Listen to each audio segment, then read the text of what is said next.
دوستو اس قرہ ارض پر اللہ تعالیٰ کی عبادت کے لیے جو سب سے پہلی مسجد بنی تھی وہ مسجد الحرم تھی اور دوسری مسجد اقصیٰ تھی، اور ان دونوں مساجد کی تعمیر کے درمیان تقریباً 50 سال کا فرق ہے۔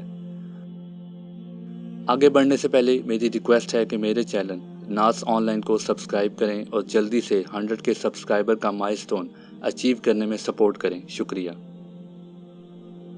خانہ کعبہ کی بنیاد رکھنے کے بارے میں کہا جاتا ہے کہ اس کی بنیاد فرشتوں نے رکھی، لیکن زیادہ تر کا اتفاق اسی پر ہے کہ کعبہ کی بنیاد حضرت ابراہیم علیہ السلام نے رکھی، اور یہ جو تصویر آپ دیکھ رہے ہیں یہ تقریباً وہی کعبہ کی تصویر ہے جو حضرت ابراہیم نے تیار کیا تھا۔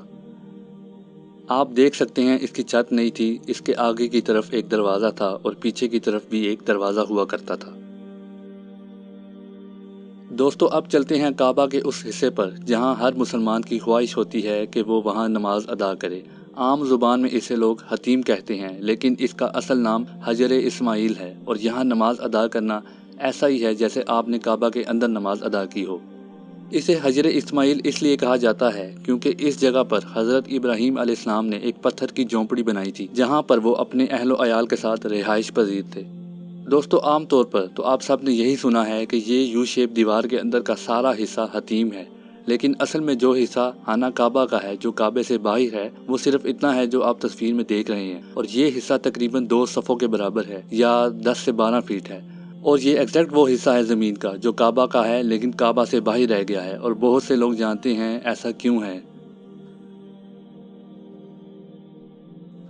اب بات کرتے ہیں حجر اسود کے بارے میں، ایک ایسا پتھر جو جنت سے آیا تھا۔ دوستو اصل میں اللہ تعالیٰ نے جنت سے 2 پتھروں کو زمین پر بھیجا تھا،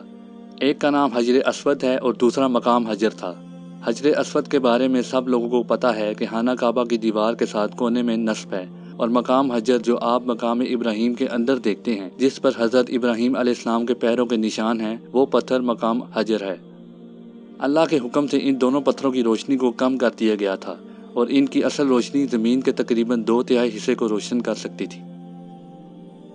دوستو حجر اسود کو بوسہ دینا سنت ہے، اور اگر رش کی وجہ سے آپ اس تک نہ جا سکیں تو ہاتھوں کے اشارے سے بھی بوسہ دیا جا سکتا ہے۔ جو شخص حجر اسود کو بوسہ دیتا ہے یہ پتھر قیامت کے دن اس شخص کی گواہی دے گا اور گناہوں کی معافی کا سبب بنے گا انشاءاللہ۔ دوستو آپ میں سے کم ہی لوگ جانتے ہوں گے کہ حجر اسود ایک پورا پتھر ہوا کرتا تھا، لیکن اس ٹائم یہ اپنی اصل حالت میں خانہ کعبہ میں نصب نہیں ہے، بلکہ کچھ 100 سال پہلے ایک بادشاہ جو کہ بحرین کی طرف کے علاقے سے آیا تھا، اور اس نے آ کر خانہ کعبہ کو اپنی طرف سے فتح کیا اور حجر اسود کے پاس پہنچ کر ہتھوڑے کے وار سے پتھر کو توڑا اور جاتے ہوئے اپنے ساتھ لے گیا۔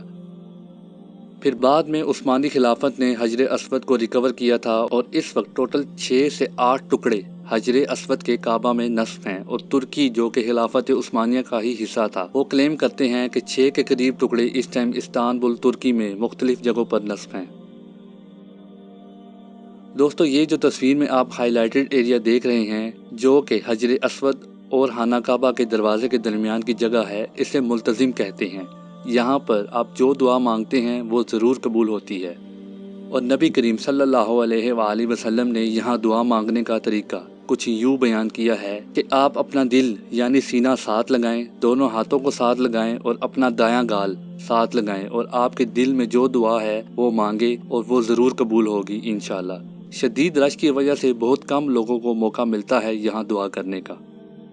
ملتزم کے بعد خانہ کعبہ کے دروازے کے ساتھ یہ جو جگہ ہے اسے مصلی جبریل کہا جاتا ہے۔ مصلی جبرائیل وہ جگہ ہے جہاں پر جبرائیل علیہ السلام نے نبی کریم صلی اللہ علیہ وآلہ وسلم کو وضو کرنا اور نماز پڑھنا سکھایا تھا، اور امام کعبہ بھی اسی جگہ کے قریب کھڑے ہو کر نماز پڑھاتے ہیں۔ خانہ کعبہ کے بالکل ساتھ جو وائٹ کلر کی دیوار نظر آ رہی ہے اسے شادروان کہتے ہیں، جو کہ خانہ کعبہ کی حفاظت اور بیس کو مضبوط کرنے کے لیے بنائی گئی تھی۔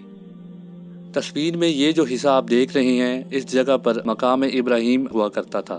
مقام ابراہیم اصل میں خانہ کعبہ کے ساتھ اٹیچ ہوتا تھا، کیونکہ مقام حجر جس کے بارے میں آپ کو میں نے پہلے بتایا ہے وہ یہاں پر ہوا کرتا تھا، جو کہ حضرت ابراہیم جب کعبہ کی تعمیر کر رہے تھے تو ان کے لیے لفٹ کا کام کرتا تھا۔ اب جہاں مقام ابراہیم اس وقت موجود ہے اس کو بعد میں یہاں لایا گیا تھا۔ دوستو ویسے تو اور بھی کافی فیکٹس ہیں خانہ کعبہ کے بارے میں جو کہ ہر مسلمان کے علم میں ہونے چاہیے، لیکن میں نے صرف انہی کا ذکر اس ویڈیو میں کیا ہے جس کے بارے میں انتہائی کم لوگ جانتے ہیں۔ تو امید کرتا ہوں کہ آپ کو اس ویڈیو سے نیا کچھ جاننے کو ضرور ملا ہوگا۔ اگر ویڈیو پسند آئی ہے تو لائک کریں اور اس ویڈیو کو اپنے دوستوں کے ساتھ سوشل میڈیا پر شیئر بھی کریں۔ ساتھ میرے چینل ناس آن لائن کو سبسکرائب کریں اور بیل آئیکن پر بھی کلک کر دیں۔ شکریہ۔ اللہ حافظ۔